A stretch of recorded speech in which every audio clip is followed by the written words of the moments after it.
আসসালামু আলাইকুম এভরিওয়ান। আজকে আমি পুঁই শাক আর আলু দিয়ে বড় মাছের মাথা রান্না করে দেখাবো।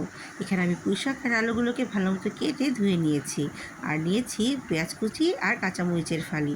প্রথমে আমি মাথাগুলোকে ভালো মতো ধুয়ে কেটে এটাকে আমি ভালো করে ভেজে নেব। তারপর আরেকটা কড়াইতে আমি গরম তেলে পেঁয়াজ কুচি আর মরিচের ফালি দিয়ে কিছুটা ভেজে নেব। ভাজা হয়ে গেলে এখানে আমি অ্যাড করব আদা আর রসুনের পেস্ট। সচরাচর আমি শাক রান্নাতে আদার পেস্ট ইউজ করি না, যেহেতু আমি বড় মাছের মাথা দিয়ে রান্না করছি, তাই এখানে আমি আজকে একটু আদা পেস্টটা ইউজ করব। দেন এটাকে একটু ভাজা হয়ে গেলে আমি এখানে হলুদ, মরিচ, ধনিয়ার গুঁড়া দিয়ে আর পরিমাণ মতো লবণ দিয়ে কিছুটা কষিয়ে দিয়ে দিচ্ছি ভাজা মাছগুলোকে। ভাজা মাছগুলো দেওয়ার পর আমি খানিকটা পানি দিয়ে আরেকটু কষিয়ে নেব। যখন এটা ভালো করে একটু কষা হয়ে যাবে, তখন আমি এখানে দিয়ে দিব আমার ধুয়ে কেটে রাখা পুঁই শাকগুলোকে।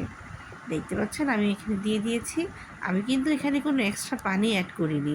এই শাক ধুয়ে রাখা যেই পানিটুকু আছে, সেখান থেকেই পর্যাপ্ত পরিমাণ দেখেন পানি বের হয়েছে।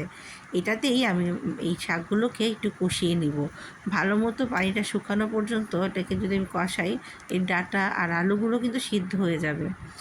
তারপর যখন পানিটা টেনে আসবে, সেই পর্যায়ে আমি এখানে পানি অ্যাড করে দিব।